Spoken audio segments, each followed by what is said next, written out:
국내에서 오늘 하루만 5명이 신종 코로나 바이러스 확진 판정을 받았습니다. 확진자는 모두 11명으로 늘었습니다. 국내에서 3차 감염자가 처음으로 발견됐습니다. 세 번째 확진자로부터 감염된 6번째 확진자의 가족 2명에게서도 양성 반응이 나와 추가 조사가 진행 중입니다.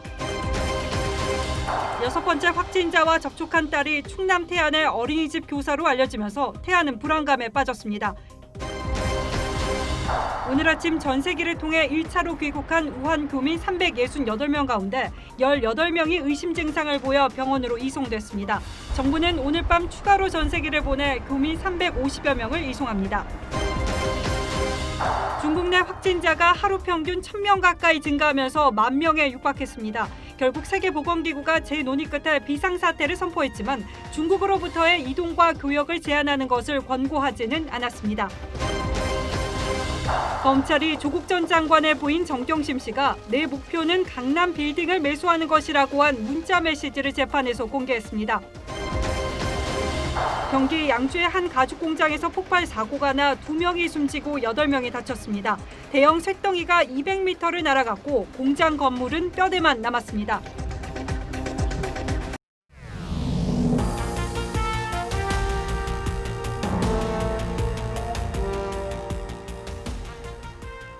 여러분 안녕하십니까? 뉴스9의 신동욱입니다. 오늘 하루에만 신종 코로나 바이러스 확진자 5명이 추가로 발생했습니다. 이로써 신종 코로나 확진자는 6명에서 11명으로 증가했습니다. 특히 세 번째 환자로부터 감염된 6번 환자의 가족 2명이 양성 판정을 받아서 첫 3차 감염 환자도 나왔습니다. 우한에서 같은 비행기를 타고 온 승객 2명이 감염되는 사례도 있었습니다. 확진자들이 방문한 각종 공공시설들이 속속 폐쇄되고 있고 이제는 정말 개별 확진자 접촉 경로를 통한 바이러스 확산 차단이 쉽지 않은 상황입니다. 특히 이번 주말부터는 개별 위생에도 좀 더 각별히 신경을 쓰셔야 할 것 같습니다. 먼저 유주연 기자가 보도합니다. 현재 기준으로 오늘 2시 기준으로 확진 환자는 총 11명이며 세부적인 접촉자에 대한 내용과 동선에 대해서는 현재 즉각 대응팀이 현장에 4팀이 나가서 활동을 하고 있습니다. 7번째 확진자는 28살 남성으로 서울의료원에, 8번째 확진자는 62살의 여성으로 원광대 의료원에 각각 격리됐습니다. 이들은 23일 우한에서 청도를 거쳐 인천공항으로 입국했습니다. 입국 당시엔 2사람 다 별다른 증상이 없었습니다. 6번째 환자의 가족 2명도 신종 코로나 양성 판정을 받아 10번째, 11번째 확진자가 됐습니다. 6번째 환자는 3번째 환자와 식사를 함께하며 감염됐는데 그 가족들에게까지 바이러스가 전파된 첫 3차 감염입니다. 중국 이외의 나라에서 3차 감염자가 나온 것도 우리나라가 처음입니다. 우한에 다녀와 어제 확진 판정을 받은 5번째 환자의 지인은 2차 감염됐는데 9번째 확진자입니다. 5번째 환자는 지난 25일 CGV 성신여대점에서 지인과 함께 영화를 봤는데 2차 감염자가 이 사람인지는 아직 확인되지 않았습니다. 오늘 하루만 5명의 확진자가 무더기로 나오면서 정부의 초기 방역 실패로 지역사회 감염이 시작됐다는 지적이 나오고 있습니다. TV조선 류지연입니다. 앞서 전해드린 대로 이 6번째 환자는 3번째 환자로부터 바이러스가 전파된 첫 2차 감염자입니다. 그리고 이 환자가 다시 가족 2명에게 바이러스를 전파시켜 이처럼 2명의 첫 3차 감염자가 나온 겁니다. 그래서 이 3번 환자가 바이러스를 확산시키는 이른바 슈퍼 전파자가 되는 게 아니냐는 우려가 커지고 있습니다. 특히 이 6번 환자는 일주일간 따로 격리되지 않고 일상적인 생활을 해왔는데 보건당국은 이 6번 환자와 접촉한 사람들을 8명밖에는 파악하지 못했습니다. 계속해서 고서정 기자가 보도합니다. 6번째 확진자는 3번째 환자와 저녁 식사를 한 뒤 8일이나 지난 어제서야 감염이 확인돼 서울대병원에 격리됐습니다. 보건당국은 6번 환자를 일상 접촉자로 분류해 따로 격리하지는 않았습니다. 일주일 넘게 일상생활을 하면서 다수의 사람들과 접촉했을 것으로 보이지만 지금까지 파악된 건 가족들을 포함해 8명뿐입니다. 6번 환자는 설 연휴 기간 가족들과 함께 식사를 하는 등 명절을 함께 보낸 것으로 알려졌는데 결국 이 가족들 가운데 2명이 신종 코로나 양성 반응을 보였습니다. 6번 환자가 가족 내에 전파를 시킨 걸로 판단하고 있습니다. 그래서 3차 감염이 추정되는 그런 상황이고요. 3차 감염된 2명의 가족은 6번 환자의 아내와 아들입니다. 6번 환자에 대한 당국의 허술한 관리가 지역사회 전파를 확산시키고 3번 환자를 슈퍼 전파자로 만들었다는 지적이 나오고 있습니다. TV조선 고서정입니다. 아내와 아들에게 바이러스를 전파한 6번 환자의 또 다른 밀착 접촉자인 딸이 충남 태안에 있는 한 어린이집 교사인 것으로 확인되면서 이 동네가 발칵 뒤집혔습니다. 지난 설 연휴에 환자인 아버지 집을 방문한 뒤에 사흘 동안 어린이집에 출근을 했기 때문에 지금으로서는 이 딸이 감염되지 않았기를 바랄 뿐입니다. 이 어린이집은 당장 오늘부터 폐쇄됐습니다. 어떤 곳인지 또 원생은 몇 명이나 되는지 황병준 기자가 가봤습니다. 문이 굳게 닫힌 어린이집. 아이들이 있어야 할 시각이지만 보이지 않습니다. 계세요. 신종 코로나 바이러스 6번째 확진자의 딸 A씨가 교사로 근무하는 곳입니다. 어린이집 정문엔 오늘부터 다음 달 10일까지 출입을 제한한다는 내용의 안내문이 붙었습니다. A씨는 설 연휴에 아버지를 만나고 돌아온 이후 28일부터 30일까지 사흘 동안 원생 29명을 돌봤습니다. 보건당국은 6번 환자가 확진을 받은 30일에야 뒤늦게 어린이집을 폐쇄했습니다. 부모들하고 같이 나오고 그래 오늘 하나 됐던데 어머 상당히 불안한데? 주민들이 불안을 호소하자 보건당국은 오늘 오후 5시가 넘어서야 검사를 의뢰했습니다. A씨는 현재 남편과 함께 자택에 격리돼 있습니다. 하지만 6번 확진자의 아내와 아들이 양성 판정을 받았다는 소식이 알려지자 주민들은 여전히 불안을 호소합니다. 걱정을 많이 하더라고요. 그래서 지금 사무실도 대부분 마스크를 많이 하고 2주 동안의 잠복기가 지날 때까지는 음성 환자라고 해도 안심할 수 없어 지역 주민들의 불안은 당분간 계속될 것으로 보입니다. TV조선 황병준입니다. 오늘부로 환자가 10명을 넘어서면서 시청자분들도 상당히 헷갈리실 겁니다. 어제 확인된 5번째 확진자는 우한을 다녀온 30대 남성인데 평소에 천식 증세가 있어서 확진 판정을 받을 때까지 감염 증세를 전혀 느끼지 못했다고 합니다. 이런 상태에서 설 연휴 기간 동안 지인과 극장에서 영화를 봤고 쇼핑도 했습니다. 결국 접촉한 사람 가운데 확진자가 나왔고 CGV 성신여대점이 임시 폐관에 들어갔습니다. 김보건 기자가 취재했습니다. 서울 성북구의 CGV 성신여대 입구점입니다. 5번 확진자인 30대 이모 씨는 설 연휴인 지난 25일 이곳에서 2시간 넘게 영화를 봤습니다. CGV 측은 어젯밤부터 영업을 일시 중단했습니다. 이 씨는 중국 우한에 한 달간 있다가 24일 귀국했는데 평소 천식이 있어 기침 등 증상을 인지하지 못한 걸로 알려졌습니다. CGV는 오늘 새벽 이곳을 자체 방역했고 이후 보건소에서 한 차례 더 방역 작업을 실시했다고 밝혔습니다. 필요하다 그러면 이번 주말에도 다시 한번 방역을 실시해가지고 추가적인 안전조치를 시행할 예정입니다. 5번 확진자의 동선은 아직 구체적으로 발표되지 않았지만 이튿날인 26일 오전엔 인근 다이소 매장에 다녀간 걸로 추가 확인됐습니다. 해당 지점은 오늘 오후 질병본부로부터 통보를 받고 즉시 매장을 폐쇄한 뒤 방역 조치를 실시했습니다. 전체 직원들 다 자가격리 시켰고요. 이제 증상이 있을 경우에는 바로 진료받을 수 있게 그렇게 처리를 하고. 보건당국이 지금까지 파악한 5번 환자의 접촉자는 10명입니다. 이 가운데 1명이 오늘 확진 판정을 받았는데 22일 입국 뒤 30일 격리되기까지 엿새간 일상생활을 해 역학조사로 파악되는 접촉자 숫자는 더 늘어날 전망입니다. TV조선 김보건입니다.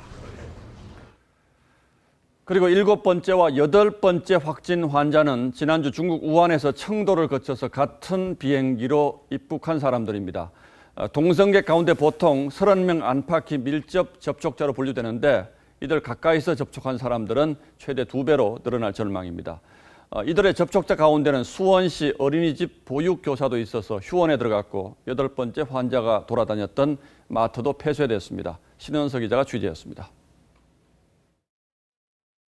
7번째와 8번째 확진자는 중국 우한을 출발해 청도를 거쳐 오는 같은 비행기로 23일 귀국했습니다.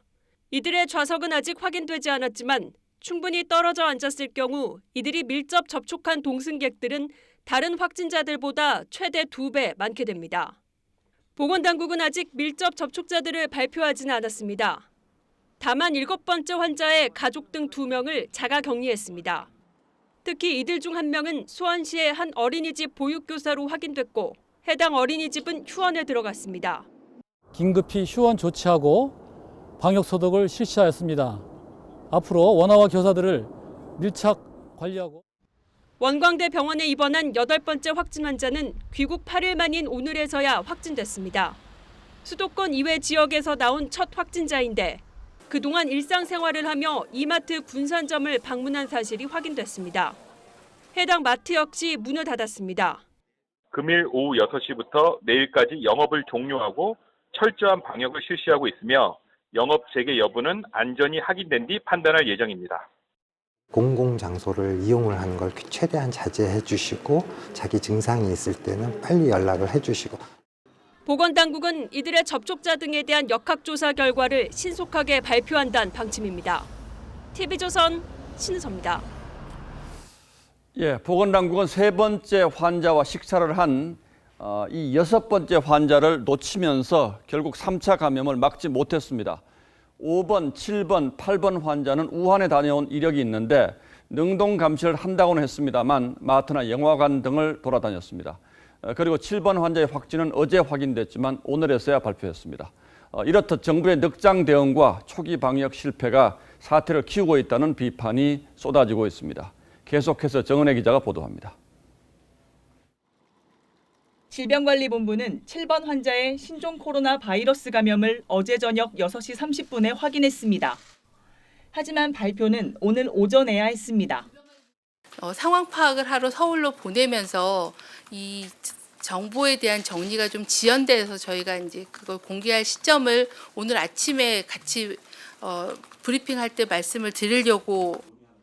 박원순 서울시장은 대책회의에서 감염병을 잡는 특효약은 투명성이라고 늘 강조했는데 실시간으로 발표되고 공유되지 않으면 시민 불안을 키우게 된다며 늑장 발표를 비판했습니다.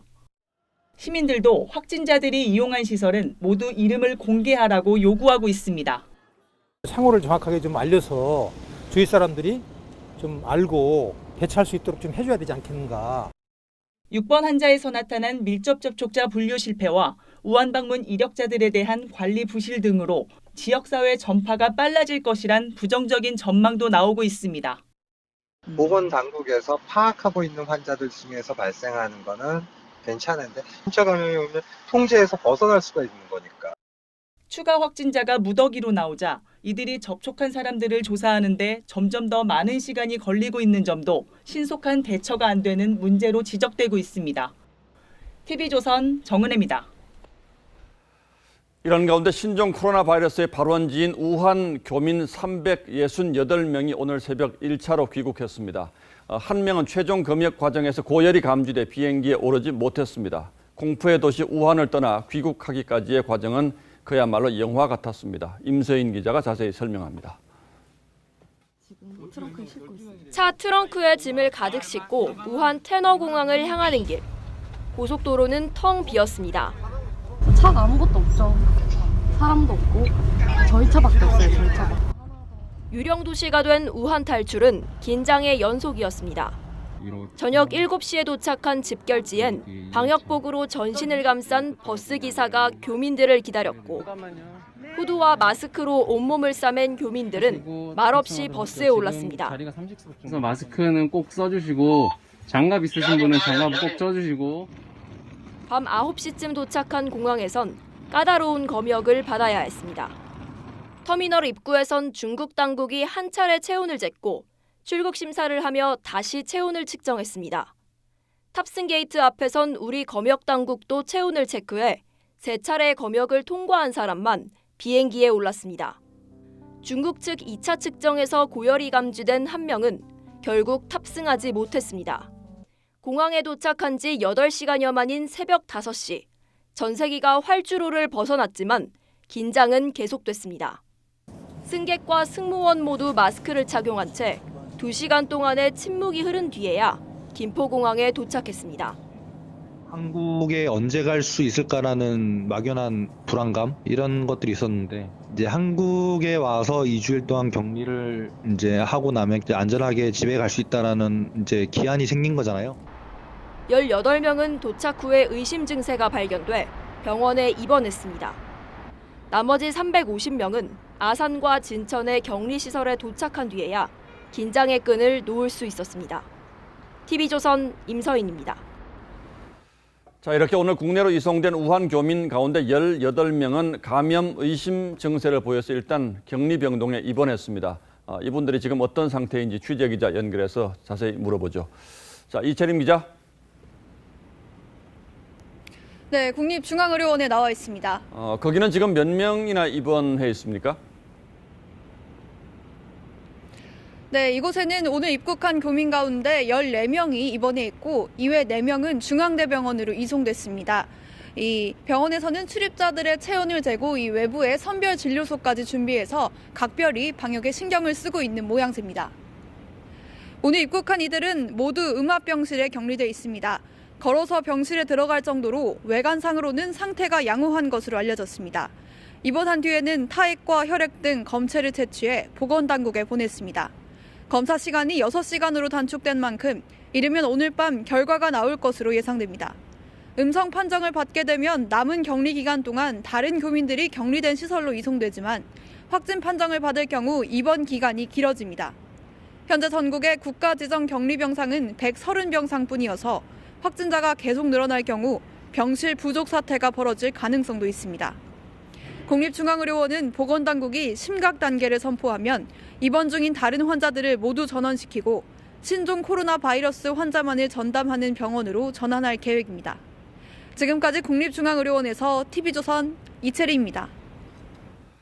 이 18명을 제외한 나머지 교민들은 모두 무사히 아산과 진천의 격리시설에 도착해 여장을 풀고 한숨 돌렸습니다. 앞으로 2주 동안 여기서 지내면서 안전이 확인되면 집으로 돌아갈 예정이라고 합니다. 이번에는 교민 격리시설에 나가 있는 취재기자 연결하겠습니다.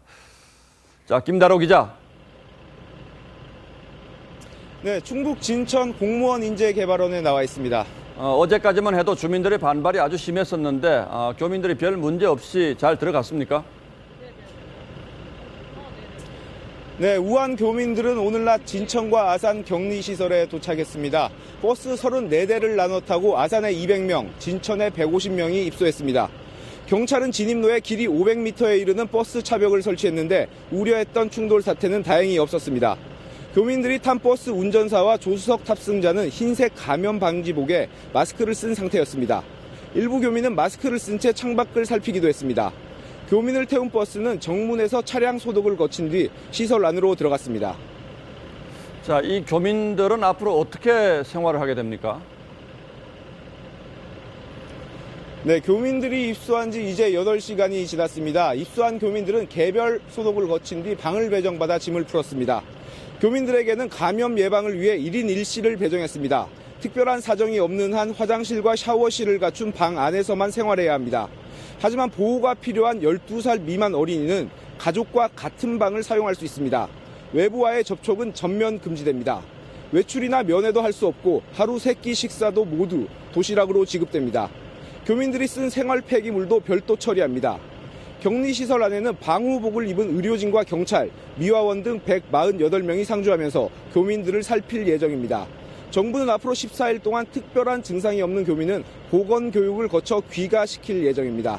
지금까지 충북 진천에서 TV조선 김다로입니다. 이렇게 교민들이 큰 충돌 없이 격리시설까지 도착할 수 있었던 것은 아산 진천 주민들의 대승적 수용 결단 덕분입니다. 정부의 우왕좌왕 대처의 분노에 한때 크게 반발했었습니다만 결국 어려운 처지의 해외 교민을 외면할 수 없다는 데 뜻을 모은 겁니다. 그럼에도 당장은 불안감이 적지 않습니다. 주변 마을 회관을 폐쇄하고 일부 학교는 개학을 연기하기도 했습니다. 오선열 기자가 취재했습니다. 진천 주민들이 교민 수용 반대 현수막을 자진 철거합니다. 주민들이 농성을 벌이던 경찰 인재개발원 앞에는 교민들을 격려하는 현수막이 걸려 있습니다. 마음 편하게 계시다가 원래 사시던 곳으로 가셔서 이제 편하게 있다 가셨으면 좋겠어요. 아산 일부 주민들은 교민을 환영한다는 내용의 손팻말을 든 사진을 SNS에 올리면서 우한 교민들을 응원했습니다.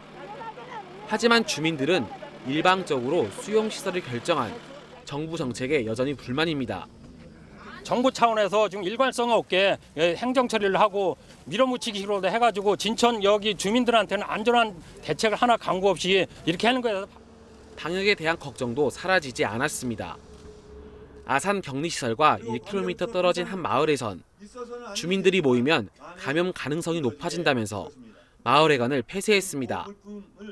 진천에서도 초등학교와 고등학교 2곳이 개학을 2주 이상 연기했고 일부 초등학교 돌봄교실 이용자도 크게 줄었습니다. 원래 정원에 한 75명 정도 많이 줄었어요. 10명 이내로 지금 맞벌이어서 공하지 못하는 경우는 증가하고 있습니다. 아산과 진천 주민들은 정부에 철저한 방역 대책을 요구했습니다. TV조선 오승열입니다. 예, 그리고 지금 막 우한 교민들을 태우기 위한 2차 전세기가 출발했다는 소식이 들어왔습니다. 지금 막 출발했다고 합니다. 어제 탑승하지 못한 교민들이 귀국길에 오를 예정인데 일부 교민들은 생업 등의 이유로 자발적인 잔류를 선택하는 것으로 알려졌습니다. 이태영 기자가 보도합니다. 우한에 남아있는 교민들은 어제와 마찬가지로 오늘 밤 9시까지 공항에 모여 2차 귀국 전세기에 오릅니다. 예정된 인원은 350명입니다. 하지만 다른 지역 교민들이 오늘 추가로 귀국을 신청해 예상보다 많은 인원이 내일 새벽 2차 탈출길에 나설 전망입니다. 일주일 넘게 감금과 다름없는 생활을 하던 교민들은 한국행이 기쁘지만 검역 걱정이 앞섭니다. 한국 검역 측이랑 중국 검역 측이랑 검역하는 기준이 좀 다른 것 같더라고요. 몇 분은 비행기 안에서 이제 발열이 발생하신 분도 계시고. 전세기에 타지 않고 현지에 남기로 한 교민도 다수 있는 것으로 알려졌습니다. 중국인과 결혼해 가정을 꾸렸거나 생업을 유지하기 위해 잔류를 선택했습니다. 또 여기서 자리를 지켜야죠. 그리고 또 조심해서 안전관리 뭐 마스크 잘 쓰고 누구랑 접촉 피하고 하면서 잘 관리하면. 우한시 상황은 최악으로 치닫고 있습니다. 우한 시내마트는 식료품이 거의 바닥을 드러냈고 마트 상황 보세요. 진짜 아무것도 없어. 대박. 다 비었어 텅텅. 얼굴에 비닐봉지를 쓴 사람이 돌아다닐 정도로 감염 공포는 극에 달했습니다. TV조선 이태영입니다. 예, 이제는 모두 정말 정신 바짝 차려야 할 상황이 된 것 같은데 감염병 분야의 전문가이신 고려대학교 김우주 교수가 지금 스튜디오에 나와 있습니다. 자, 어서 오십시오. 네. 저희가 연휴 마지막 날인 월요일 날 교수님을 모셔서 얘기를 들었는데 지금 닷새 만에 환자가 4명에서 11명으로 변했고 오늘 특히 이제 5명이 집중적으로 늘지 않았습니까? 이 수치의 변화는 어떻게 해석을 할 수가 있습니까? 그러니까 20일 첫 환자 발생하고 어제까지 6명이었는데 오늘 5분이 확진되면서 갑자기 늘었죠. 2배 가까이. 그리고 지금 우한에서 입국한 교민 중에 18분이 열이 나서 이제 밤새 검사를 하면 그중에 또 확진자가 나올 수 있고 내일 또 접촉자들 지금 관리하시는 분이 한 200~300명 되지 않습니까? 그중에서 나올 가능성이 있습니다. 잠복기가 2주 이내이기 때문에 점차 증가할 거라고 지금 예상하고 있습니다. 그러니까 바이러스의 위력 자체가 세지는 것은 아니지만 접촉자가 통제하기 힘들 정도로 늘어나기 때문에 자꾸 늘어난다 이렇게 봐야 되는 겁니까 그러면?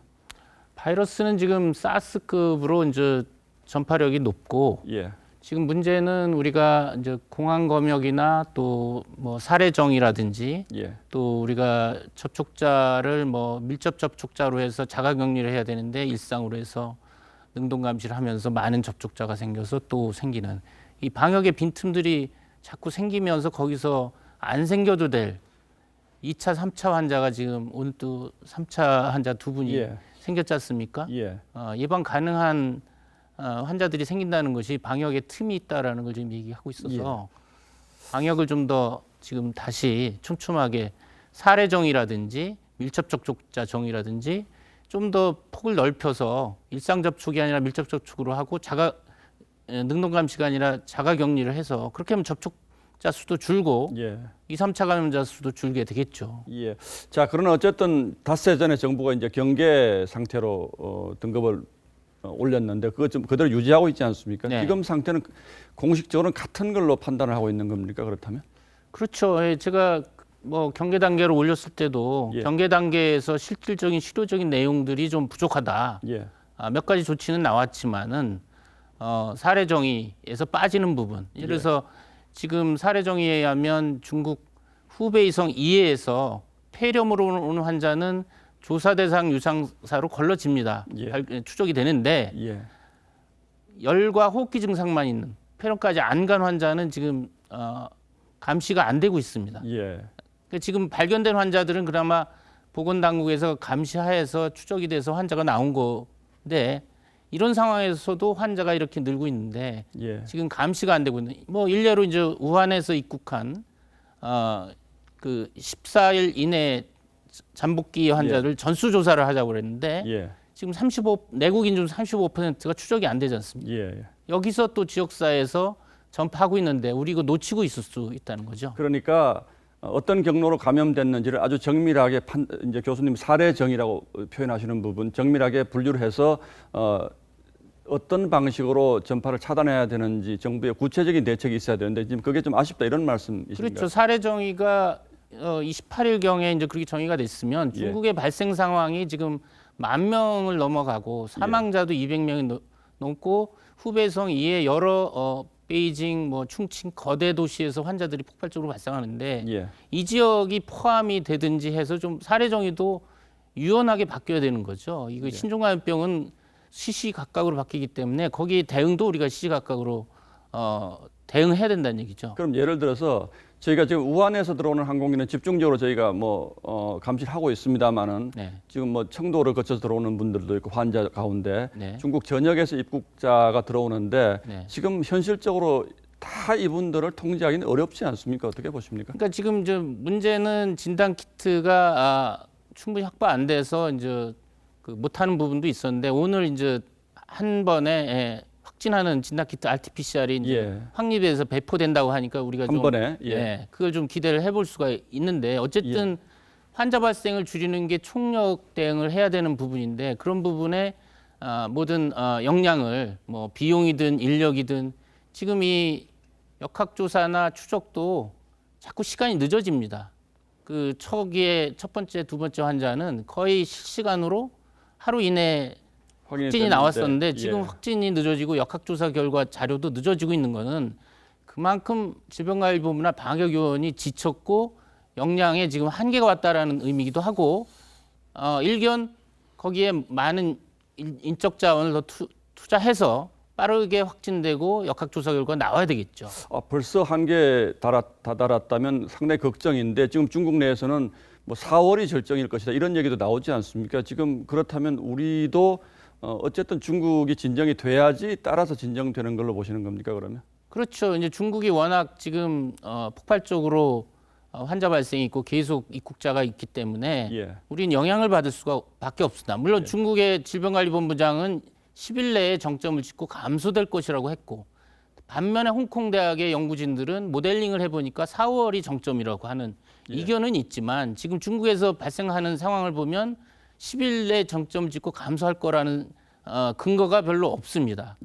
그렇기 때문에 각국이 지금 중국에 대한 여행의 어떤 제한, 불필요한 여행은 좀 제한하고 이런 것까지 생각하는데 우리나라도 국가적으로 좀 판단해서 중국에 대한 여행 제한의 지금 수준을 외교부에서 지금 발표는 하고 있지만 그런 것까지 다시 제거해봐야 된다는 얘기입니다. 좀 짧게 지금 환자에 대해서 좀 두 가지만 여쭤보겠습니다. 지금 환자들은 격리 치료 받고 있지 않습니까? 이분들은 이렇게 치료를 받으면 완치가 되는 겁니까? 어떻습니까? 약은 없지 않습니까 지금? 뭐 이 신종 코로나 발생에 효과적인 약은 없지만 뭐 수액이나 항생제 투약을 해서 최대한 치료하고 있는데 아직 첫 번째 환자가 20일 날 입원해서 폐렴으로 12일째인데 아직까지 회복해서 퇴원한 환자는 없습니다. 그럼 이분들이 회복해서 완치 판정을 받고 돌아가셨는데 뭐 또 같은 바이러스의 정체로 재발을 한다거나 이럴 수는 없습니까? 아직 신종 코로나 바이러스이기 때문에 한 번 걸리고 회복해서 재감염에 대한 연구 결과는 없습니다. 일반적으로 한 번 감염되고 회복되면 항체가 생겨서 다시 걸리지 않는 게 상례인데 예외적으로 면역 저하 환자들은 다시 재발하는 경우가 있어요. 옛날에 메르스 환자 중에 면역 저하 환자가 장기간 바이러스가 나왔다 안 나왔다 하는 적이 있어서 그런 사례가 있을 수도 있다고 생각합니다. 예, 알겠습니다. 지금 뭐 정부 대책이 조금 미진하다는 지적을 해주셨고 지금 상태에서 좀 인원을 좀 더 보충을 해서 좀 빨리 방역망을 촘촘히 할 수 있는 노력이 필요하다는 지적 저희가 받아들이도록 하겠습니다. 예, 김우주 교수님 말씀 잘 들었습니다. 고맙습니다.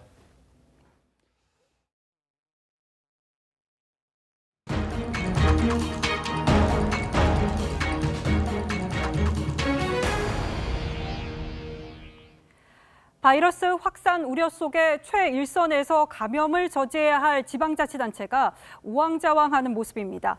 이 확진자의 이름과 동선이 담긴 문건이 유출돼 온라인상에서 퍼져나간 건데요. 여기에 이를 모방한 가짜 보고서까지 등장해 혼란을 더하고 있습니다. 황선영 기자가 보도합니다. 한 인터넷 카페에 올라온 사진입니다.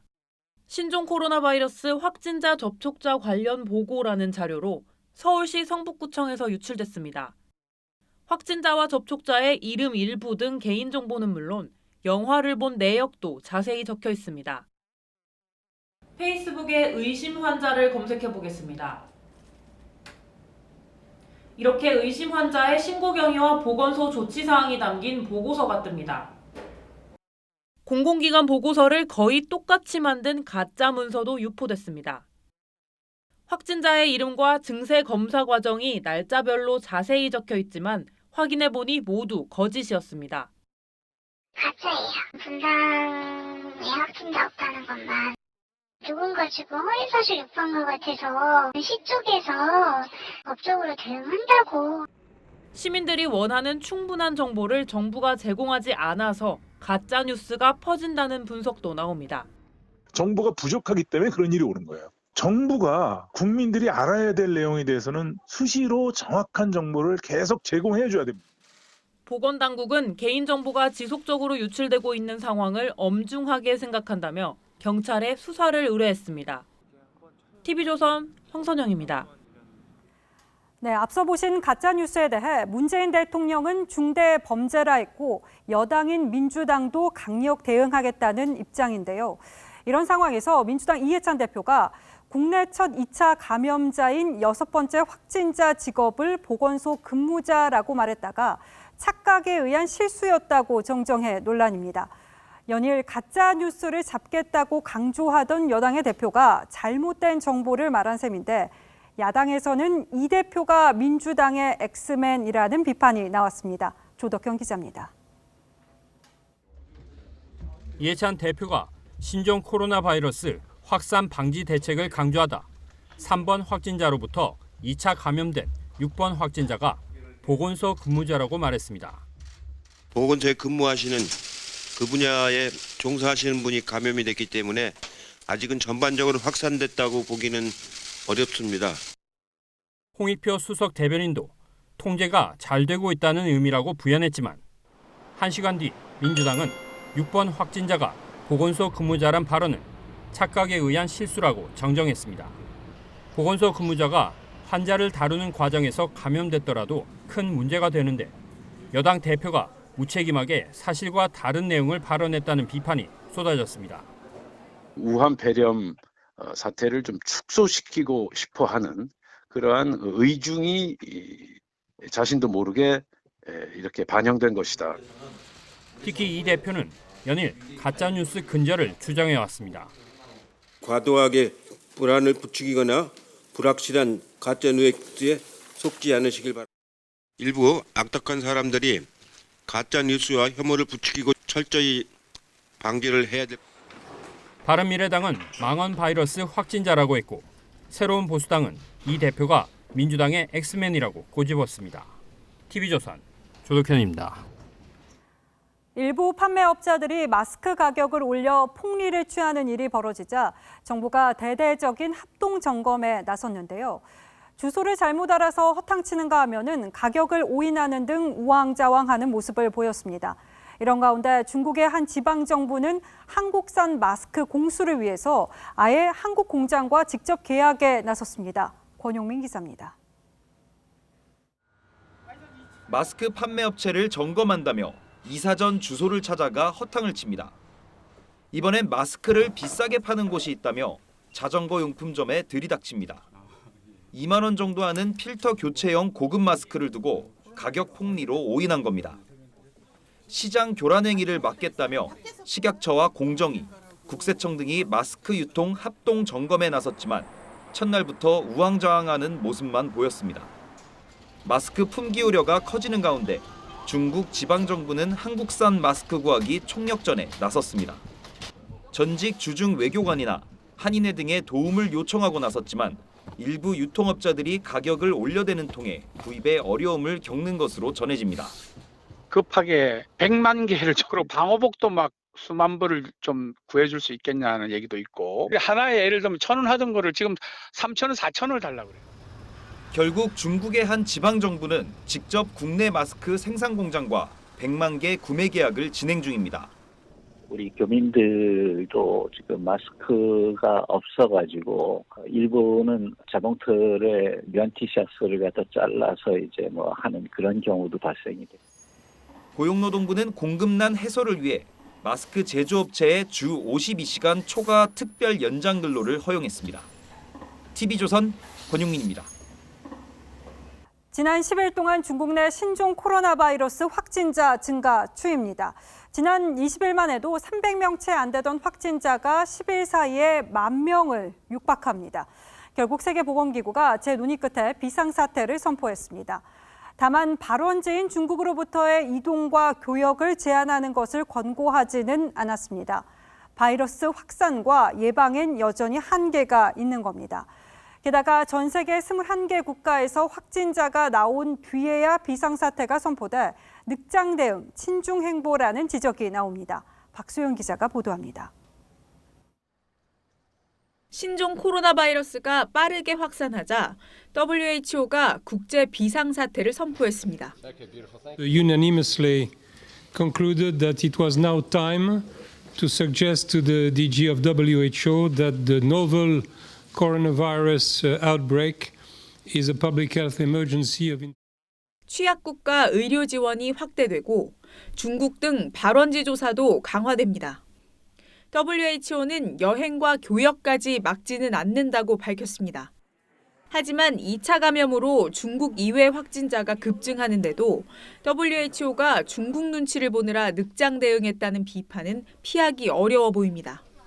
미국에서도 사람 간 전염 환자가 처음 발생했습니다. This second case did not travel to China, making this the first person-to-person transmission of the novel coronavirus in the United States. 이탈리아에서도 첫 확진자가, 독일과 프랑스에서도 추가 확진자가 나왔습니다. 현재까지 아시아와 북미, 유럽 등 모두 21개국에서 확진자가 발생했습니다. 일본은 다음 달 7일 시행하기로 했던 지정감염증 지정을 내일로 앞당기기로 했습니다. TV조선 박소영입니다. 일본이 중국 우한과 후베이성 여권 소지자와 또 14일 이내에 후베이성 체류 이력이 있는 외국인에 대해서 내일부터 입국을 전면 금지합니다. 우한을 탈출하려는 각국의 움직임은 오늘도 이어졌습니다. 송지욱 기자입니다. 일본 정부의 세 번째 전세기가 하네다 공항에 도착합니다. 우한에 체류하던 일본인 149명이 오늘 귀국했습니다. 일본은 신종 코로나 바이러스 확진자 입국 금지 조치에 이어 우한시와 후베이성 중국인과 이 지역에 14일간 체류 이력이 있는 외국인에 대해 일본 입국을 전면 금지한다는 고강도 대책을 내놨습니다. 싱가포르 정부도 내일부터 최근 중국 방문 이력이 있는 전원에 대해 입국을 금지하고 중국인에 대한 비자 발급을 중단합니다. 미국은 중국 전역의 여행 경보를 최고로 격상하고 대사관 직원과 가족을 비롯해 중국 내 미국인의 출국을 권고했습니다. 영국 전세기는 오늘 귀국길에 올랐고 스페인과 인도 등도 우한 탈출을 추진 중입니다. 중국은 해외 주민을 전세기로 불러들여 바이러스 확산을 막고 자국민을 보호하겠다고 밝혔습니다. 中国政府决定尽快派民航包机把他们直接接回武汉。 에어프랑스와 이집트 항공이 중국행 운항 중단에 동참했고 체코와 카자흐스탄도 중국인 비자 발급을 중단하기로 했습니다. TV조선 송지욱입니다. 바이러스에 대한 불안감이 커지면서 중국인을 넘어 한국, 일본 등 아시아인 차별로까지 이어지고 있습니다. 이탈리아 유명 음악학교는 아시아인 학생의 수업 참석 금지를 검토했다는 보도도 나왔습니다. 아시아인 마녀 사냥 우려에 오늘의 포커스를 맞췄습니다. 전 세계 신종 코로나 바이러스 확진자가 10,000명에 육박하면서 중국인은 세계 어디서도 환영받지 못하는 분위기입니다. Because you are Chinese and people just keep their distance from you. 중국 여성이 박쥐로 보이는 음식을 먹는 인터넷 영상입니다. 중국 전통 문화라는 시각보다 중국인은 인간이 아니다. 바이러스가 저들을 싹 쓸었으면 좋겠다 등의 극단적인 댓글이 더 눈에 띕니다. 세계보건기구의 신종 코로나 표기 권고에도 일부 서구 언론들은 우한 바이러스, 중국 폐렴이라 부르며 지역을 부각시키고 있습니다. 중국인 출입금지 안내문은 호주의 대학, 일본의 상점, 서울의 음식점에도 등장했습니다.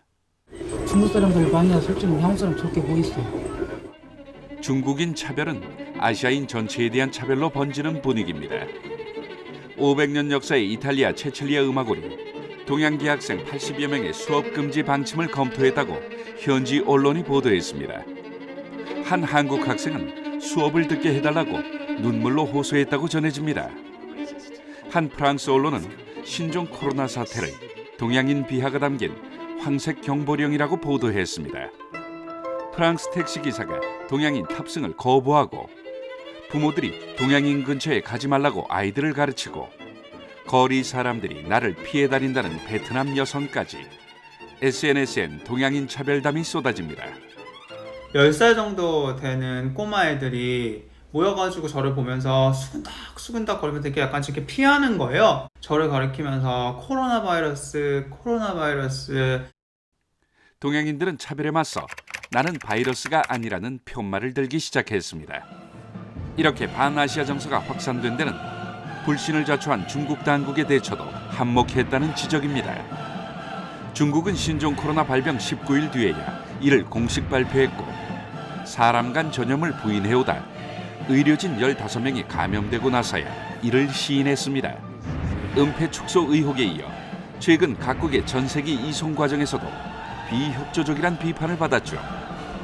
신종 코로나보다 어쩌면 더 해악을 끼치는 인종차별이란 바이러스가 확산되진 않을지 우려가 커집니다. 뉴스라인 포커스였습니다. 예, 다음 뉴스입니다. 조국 전 장관의 부인 정경심 교수 재판에서 검찰이 정 교수와 동생이 주고받은 문자 메시지를 공개했습니다. 돈을 많이 벌어서 강남에 건물을 사는 게 목표라는 내용인데 검찰은 이 문자에 범행 동기가 함축돼 있다고 설명했습니다. 김태훈 기자가 더 자세히 설명하겠습니다.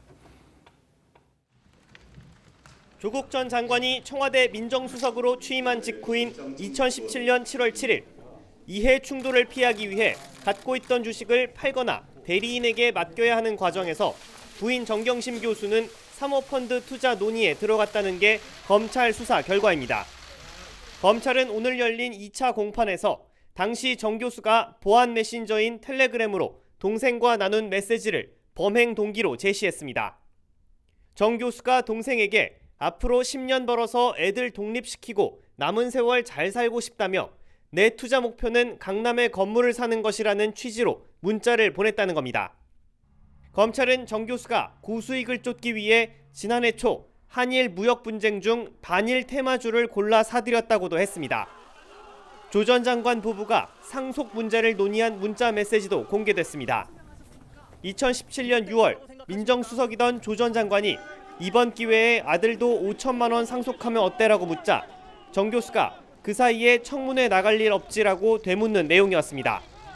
검찰은 5천만 원까지는 비과세라 사모펀드 출자를 부의 대물림 기회로 삼은 것이라고 주장했습니다. 이에 대해 정 교수 측은 다음 재판에서 검찰의 주장을 조목조목 반박하겠다고 했습니다. TV조선 김태훈입니다. 아주대 병원 측과 갈등을 빚다 사표를 낸 이국종 교수에게 군 당국이 오는 3월 문을 열 예정인 국군 수도병원 외상센터를 맡아달라고 한 사실이 확인됐습니다. 이 교수는 일단 고사했다고 합니다만 군과의 각별한 관계가 있기 때문에 앞으로 좀 지켜볼 필요도 있을 것 같습니다. 박재훈 기자의 단독 보도입니다. 그제 중증외상 특성화 센터장 자리에서 물러나겠다며 아주대병원에 보직 사임원을 낸 이국종 교수. 지난 10년간 아주대가 운영한 외상센터를 떠나게 됐습니다. 그런데 이에 앞서 군이 오는 3월 완공 예정인 국군 수도병원 외상센터장직을 이 교수에게 맡아달라고 요청했던 것으로 나타났습니다. 군 관계자는 공식 제안이 아닌 의사타진 수준이었고 이 교수가 아직은 별 생각이 없다며 고사했다고 했습니다. 제안한 시점도 사임원을 내기 전인 것으로 알려졌습니다. 국군 수도병원은 이 교수를 포함해 총 7명의 후보군을 검토하고 있는 것으로 알려졌습니다. 올 하반기부터 시범 운영에 들어가는 외상센터는 내년 1월 정식으로 개원합니다. 해군 갑판병 출신으로 지난 2018년 12월 해군 명예중령으로 진급한 이 교수는 그간 군에 대한 각별한 애정을 보여왔습니다. 이 교수는 의료 자문 차원에서 작년 여름부터 진행된 해군 순항훈련을 함께 하기도 했습니다. 임명장, 명예해군 소령 이국종, 명예해군 중령의 임함. 지금까지 총 446억 원이 들어간 수도병원 외상센터에는 총 89명의 의료진이 투입될 계획입니다. TV조선 박지훈입니다. 경기 양주의 한 가죽 공장에서 폭발 사고가 나 2명이 숨지고 8명이 다쳤습니다. 이 폭발로 대형 쇳덩이가 200m를 날아갔고 공장 건물은 뼈대만 남았습니다. 유성현 기자입니다. 공장 건물이 앙상하게 뼈대만 남아 있습니다. 주위엔 부서진 쇳덩이가 나뒹굽니다. 오늘 오전 11시 25분쯤 양주의 한 가죽 가공 공장에서 폭발 사고가 났습니다. 갑자기 막 꽝 해서 이렇게 위에 보니까 막 유창을 쏟아지니까 야 빨리 나와 해갖고 그럼 바깥으로 막 튀어나왔지. 폭발은 가죽 가공에 필요한 증기를 발생시키는 보일러실에서 일어났습니다. 보일러실 폭발로 철제 구조의 공장 6동 가운데 2동은 지붕이 날아가는 등 완전히 부서졌고 나머지 4동은 건물 일부가 부서졌습니다. 대형 보일러 파편은 폭발의 위력에 200m 정도 떨어진 이곳 하천까지 날아왔습니다. 작은 파편은 1.2km까지 날아갔습니다. 뭐 전쟁났나 애가 바깥으로 이렇게 나오니까 파편 떨어져. 여기서 한 1.2km 될 거예요. 이 사고로 직원 71살 조모 씨와 외국인 근로자 1명이 숨졌고 근로자 8명이 중경상을 입었습니다. 경찰과 소방당국은 공장 보일러가 압력을 견디지 못해 폭발한 것으로 보고 정확한 원인을 조사하고 있습니다. TV조선 유성현입니다. 한 주부가 문자 메시지 피싱 사기를 당한 사실을 알아채고 곧바로 신용카드를 정지시켰는데 이 정지가 풀려서 거액이 인출되는 황당한 일이 벌어졌습니다. 사기범이 개인 정보까지 유출해서 이용 정지를 푼 것이었는데요. 비슷한 방식의 추가 피해가 우려됩니다. 최원희 기자입니다. 63살 이모 씨는 지난달 돈이 필요하다는 딸의 메시지를 받고 신용카드 앞뒷면과 주민등록증 사진, 비밀번호까지 보내줬습니다. 하지만 딸을 사칭한 메신저 피싱 사기였고 이를 알아챈 이 씨는 바로 카드를 이용 정지시켰습니다. 그런데 돌연 이용 정지가 해제됐고 카드론과 상품권 구입 등으로 700여만 원이 빠져나가는 피해를 봤습니다. 풀지도 않은데 왜 풀려요? 보시핑이라고 얘기했는데 그랬더니 그냥 풀렸대요. 그렇게만 얘기해요. 너무 많이 힘들었어요. 그거 가지고. 피싱 사기범이 카드사 홈페이지에 접속한 뒤 유출된 개인정보를 이용해 이용 정지를 푼 겁니다. 대부분 카드사들이 철저한 본인 확인 없이 이렇게 카드 이용 정지를 해제해주고 있어 비슷한 피해가 잇따를 수 있습니다. 대명 확인을 하고 그다음에 카드 정지를 풀어주는 방법이 있고 2차 인증을 하는 방식을 한다고 하면 보안성이 훨씬 강화되고 메신저 피싱 피해액은 1년 새 4배로 급증하는 등 기승을 부리고 있습니다. 해당 카드사는 피해액 보상은 어렵다면서 영업점 방문을 통해서만 이용 정지를 해제하는 등 보완책을 검토하겠다고 밝혔습니다. TV조선 최원입니다.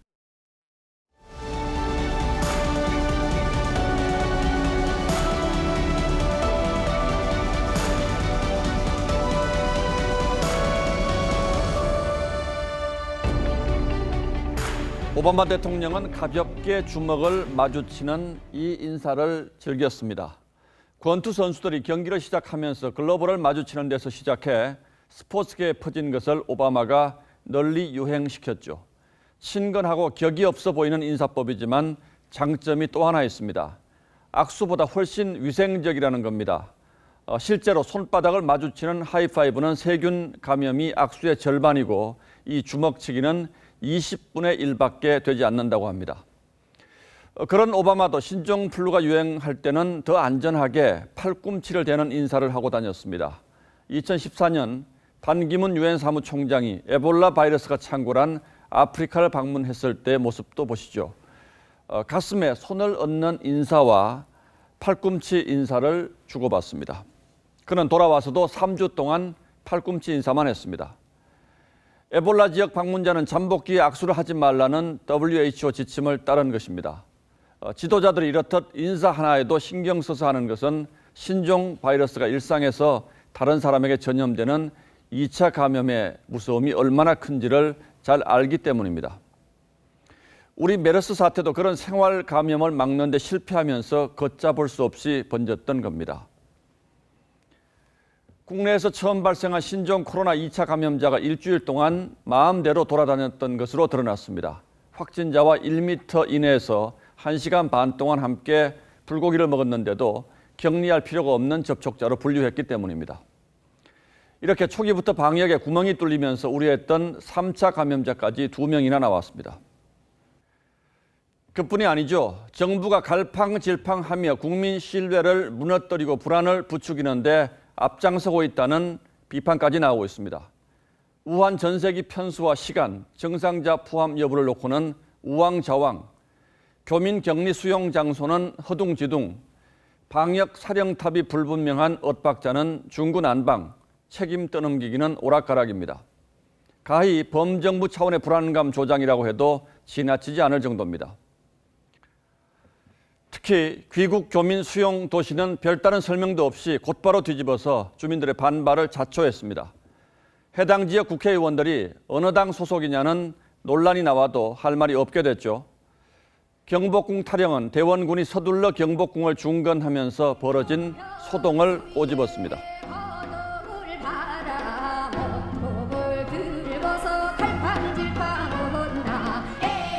신종 코로나의 습격 앞에서 현대판 도편수의 실력이 여지없이 드러나고 있습니다.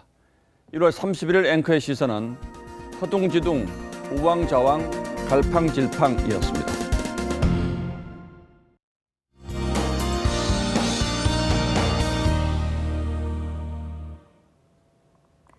이번 달은 역대급으로 포근한 1월이었는데요. 주말부터는 기온이 차츰 내려가겠습니다. 서울의 최저기온을 살펴보시면 이번 주 내내 영상권이었는데요. 주말부터는 영하권으로 떨어지겠습니다.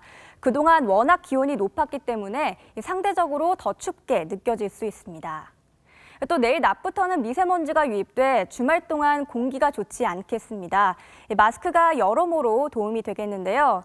신종 코로나와 미세먼지 모두 KF80 이상으로 사용하셔야 효과적으로 예방할 수 있습니다. 내일 충남과 전북 지역에서는 빗방울이나 눈발이 예상됩니다.